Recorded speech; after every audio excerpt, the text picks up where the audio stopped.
हाँ जी, सबको नमस्ते, राधे राधे।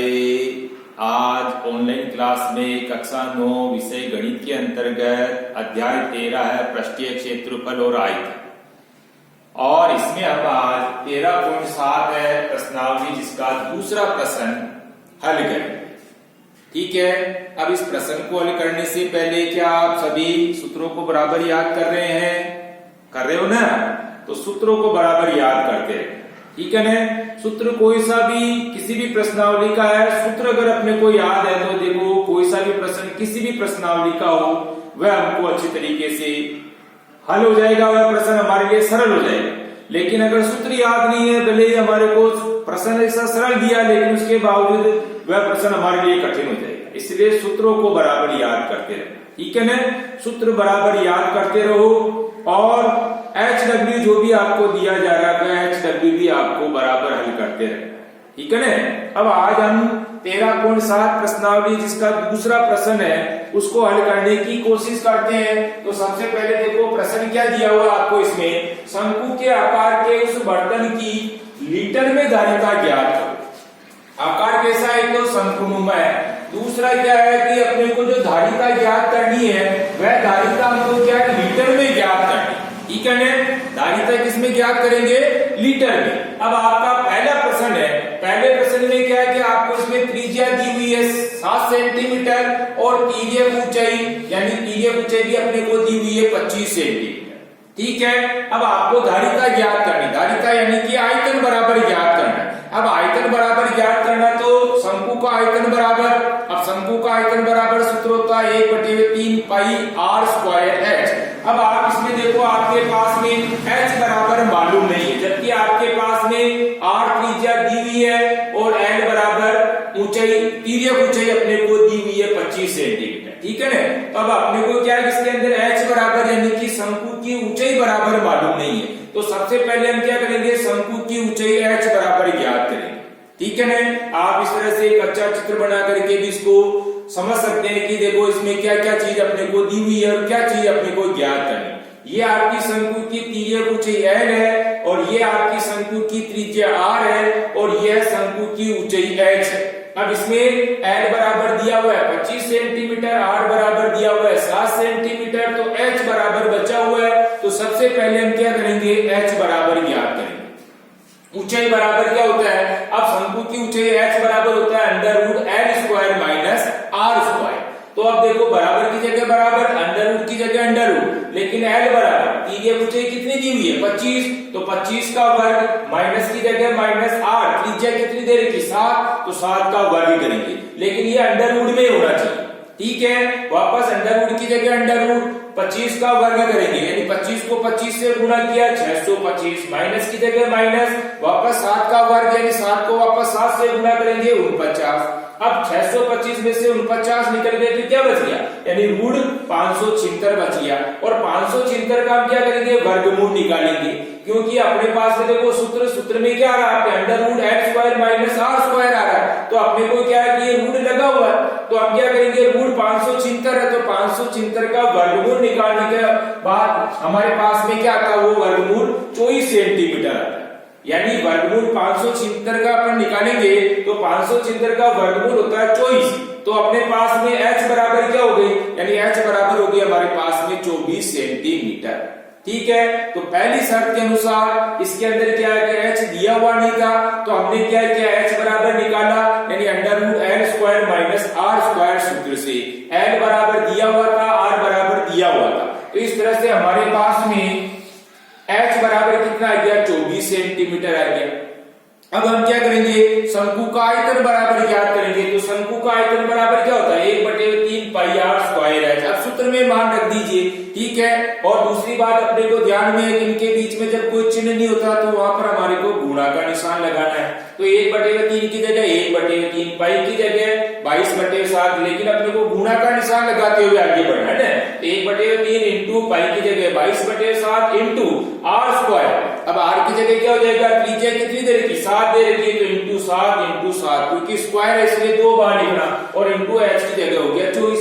अब ये जिस तरह से कटती वैसे इसको काट दीजिए। जैसे 7 से तो ये 7 कट गया एक बार, 3 एकम 3 और 3 से 24 कटा तो 8 बार कट गया। अब हमारे पास नीचे तो कुछ बचा नहीं लेकिन ऊपर बच रहा है 22 इंटू 7 इंटू 8।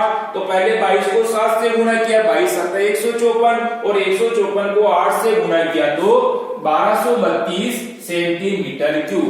ये क्या हो गया हमारे पास में शंकु का आयतन बराबर ज्ञात हो गया। तो पहली शर्त के अनुसार तो h छुपा हुआ था, h हमने सबसे पहले ज्ञात किया और जब h ज्ञात हो गया उसके बाद में शंकु का आयतन ज्ञात किया तो शंकु का आयतन है हमारे पास में 1232 सेंटीमीटर क्यूब। आयतन की इकाई भी ध्यान में रखनी है, ठीक है ना। आयतन की इकाई या तो क्यूब लगा दीजिए घात के रूप में 3 और या फिर घन लिख दीजिए।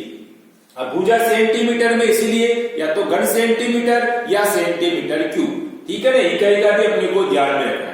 अब हमारे पास में शंकु का आयतन बराबर कितना हो गया 1232 सेंटीमीटर क्यूब हो गया। लेकिन अपने को पूछा क्या, धारिता जो ज्ञात करेंगे वो लीटर में ज्ञात करेंगे। तो अब लीटर में इसको बदलना है तो अपने को ध्यान में रखना इकाई को भी। इकाई क्या अपने को ध्यान में रखनी, चूंकि 1000 सेंटीमीटर क्यूब बराबर होता है 1 लीटर, ठीक है। क्या ध्यान में रखना है, 1000 सेंटीमीटर क्यूब बराबर क्या होता है 1 लीटर। इसलिए 1 सेंटीमीटर क्यूब बराबर क्या हो जाएगा 1/1000 और इसलिए 1232 सेंटीमीटर क्यूब बराबर क्या हो जाएगा 1/1000 इंटू 1232, ठीक है। अब अपन देखो 1232 को 1 से गुणा किया तो 1232 है, लेकिन नीचे 1000 को 1 से गुणा करेंगे तो 1000। अब अपने को क्या करना है, नीचे 3 जीरो आ रही तो आप क्या करेंगे 3 संख्या छोड़ के दशमलव लगा दीजिए ऊपर की तरफ। तो आप देखो 1232 में अपन 3 संख्या छोड़ेंगे तो अपने पास क्या हो जाएगा 1.232 लीटर। ये इस तरह से बदल गया आपके, ठीक है। यानी 1232 में अपन 1000 का भाग लगाएंगे तो 1.232 लीटर। इस तरह से 1232 सेंटीमीटर क्यूब को हमने क्या किया लीटर में बदला तो ये क्या हो गया आपके पास में 1.232 लीटर बन गया, ठीक है। तो ये इस तरह से अपना आंसर पहला ये हो गया। अब इसी तरह से दूसरा प्रश्न हो रहा है। अब दूसरे प्रश्न में आपके क्या है, ऊंचाई बराबर तो दे रखी 12 सेंटीमीटर और तिर्यक ऊंचाई बराबर दी हुई है 13 सेंटीमीटर। यानी आपको h भी दिया हुआ है और l बराबर भी दिया हुआ है, लेकिन r बराबर इसमें छुप रहा है। तो पहले अपन क्या करेंगे r बराबर ज्ञात करेंगे। आप सबसे पहले एक अच्छा डायग्राम बना लीजिए। r बराबर अपने को ज्ञात करना है, h बराबर दी हुई शंकु की क्या 12 सेंटीमीटर और तिर्यक ऊंचाई l बराबर दी हुई है 13 सेंटीमीटर। तो सबसे पहले हम क्या करेंगे, शंकु की त्रिज्या r बराबर ज्ञात करेंगे। अब शंकु की त्रिज्या r बराबर क्या होता है, r बराबर होता है √l² माइनस h²। सूत्र ध्यान में रखना आपने, ठीक है ना। त्रिज्या ज्ञात करनी है तो √l² में से h² के वर्ग को घटा देंगे, ठीक है। अब वापस आप सूत्र में मान रख दीजिए तो l बराबर दिया हुआ है तो अपन √l की जगह लिखेंगे 13 का वर्ग माइनस h की जगह लिखेंगे 12 का वर्ग, अंडर में लिखना, ठीक है। वापस अंडर की जगह अंडर 13 का वर्ग करेंगे, 13 का वर्ग होता है 13 13 169 माइनस की जगह माइनस, वापस 12 का वर्ग करेंगे, 12 को 12 से किया 144 अंडर में लिखना, ठीक है। यानी 169 में से माइनस 144, वापस अंडर 169 में से माइनस 144 किया तो कितना आया अंडर 25 आ गया। और 25 का वर्गमूल निकालेंगे तो क्या होता है 5 सेंटीमीटर। तो ये 5 सेंटीमीटर क्या हो गया आपके त्रिज्या बराबर हो गई, ठीक है। यानी शंकु की त्रिज्या हो गई आपके पास में 5 सेंटीमीटर। अब आपके पास r भी हो गया, h बराबर दिया हुआ है, l बराबर दिया हुआ है। अब आपको ज्ञात क्या करना है, सबसे पहले शंकु का आयतन बराबर ज्ञात करना है। अब शंकु का आयतन बराबर वापस आपको सूत्र लिखना है। तो शंकु का आयतन बराबर क्या होता है 1/3 पाई r² h। अपने को ध्यान में रखना है इनके बीच में कोई चिन्ह नहीं, इसलिए गुणा का निशान लगाना, ठीक है। और सूत्र में अपन क्या करेंगे मान रख देंगे। अब आप 1/3 की जगह तो 1/3 लिखना ही है, इंटू पाई की जगह 22/7 और इंटू r की जगह त्रिज्या। अब आपके त्रिज्या कितनी है 5 सेंटीमीटर है तो 5 इंटू 5 और इंटू h की जगह क्या लिखेंगे 12 लिख देंगे, ठीक है। अब ये जिस तरह से ये कटती है वैसे काट दीजिए। जैसे 3 एकम 3 से 12 को काटा तो 4 बार कट गया। अब कटने के बाद देखो नीचे 7 है, लेकिन अब ये कटती नहीं है, नहीं कटती कोई बात नहीं, ऊपर को ऊपर वाली से गुणा कर दीजिए। जैसे 5 25, 25 को 4 से किया 100, 100 को 22 से गुणा किया तो 2200 हो गए, यानी ऊपर गुणा करने पर कितना आ गया 2200 आ गया, लेकिन नीचे क्या बचा हुआ आपके 7, यानी 2200 बटे 7। अब 7 का भाग अपन क्या करेंगे 2200 में देंगे, तो आपके पास में 314.285 सेंटीमीटर क्यूब, ये क्या हो गया इसका आयतन बराबर हो गया। ठीक है, अब यहाँ अपन दूसरे सवाल में h बराबर दिया होता है, l बराबर दिया होता, तो अपन ने क्या किया सबसे पहले r बराबर ज्ञात है ना, सबसे पहले r त्रिज्या ज्ञात की, और त्रिज्या ज्ञात होने के बाद में शंकु का आयतन निकालना है। आयतन निकाला तो हमारे पास में कितना गया 314.285 सेंटीमीटर क्यूब। ठीक है, दूसरा काम अपना ये हो गया, लेकिन अपने को धारिता क्या करनी है लीटर में ज्ञात करनी, इसलिए अपन क्या करेंगे 314.285 सेंटीमीटर क्यूब को हम क्या करेंगे लीटर में बदलेंगे। तो लीटर में बदलेंगे तो अपने को इकाई ध्यान में रखनी, क्योंकि 1000 सेंटीमीटर क्यूब बराबर होता है 1 लीटर, इसलिए 1 सेंटीमीटर क्यूब बराबर क्या हो जाएगा 1/1000, और इसलिए 314.285 बराबर यानी 1/1000 इंटू 314.285। अब दशमलव को हटाया तो नीचे क्या हो जाएगा, दशमलव के बाद में 3 संख्या आ रही, इसलिए नीचे दशमलव की हटाएंगे तो नीचे 3 जीरो आ जाएंगे। ठीक है, अब आप कितना हो गया 3,14,285, इसको 1 से गुणा करेंगे तो 3,14,285, और बटे हुए नीचे क्या आपके पास में 10 लाख बढ़ गया, यानी 1000 को 1000 से गुणा किया तो 10 लाख हो गया। अब 10 लाख का भाग लगाना अपने को 3,14,285 में, तो इस तरह से भाग लगाने पर अपने पास में क्या हो गया 0.314285 लीटर। ये इस तरह से हमने 314.285 सेंटीमीटर क्यूब को लीटर में बदला, तो लीटर में बदला तो अपने पास में मान क्या आ गया 0.31485 लीटर। ठीक है, तो ये इस तरह से हमने आज जो प्रश्न देखा था 13.7 का दूसरा प्रश्न, इसमें आपको सबसे पहले तो क्या कि धारिता ज्ञात करनी है, और धारिता ज्ञात करने के बाद में उसको क्या करना है लीटर में बदलना।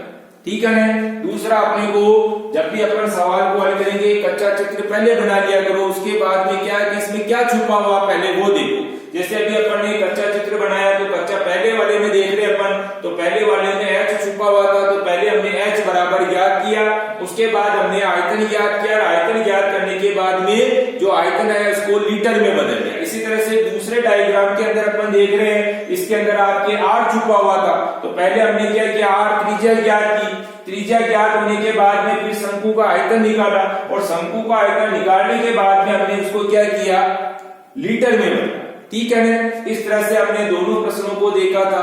अब आप वापस क्या करेंगे HW की कॉपी में दोनों प्रश्नों को हल करेंगे, लेकिन इसके पहले अपन क्या करेंगे वीडियो को अच्छी तरीके से देखेंगे, और उसके बाद HW की कॉपी में दोनों प्रश्न को हम क्या करेंगे बिना देखे हल करने की कोशिश करेंगे। सूत्रों को बराबर याद करते रहना। ठीक है ना, सूत्र याद है तो आप हमारे लिए कोई सा भी प्रश्न है वह आसान ही होगा, लेकिन सूत्र याद न होने की परिस्थिति में चाहे सरल प्रश्न भी है तो वह हमारे लिए कठिन ही होगा, इसलिए सूत्र बराबर याद करते रहेंगे और HW की कॉपी में HW भी हल करते रहेंगे। ठीक है, धन्यवाद, राधे राधे, जय श्री कृष्णा।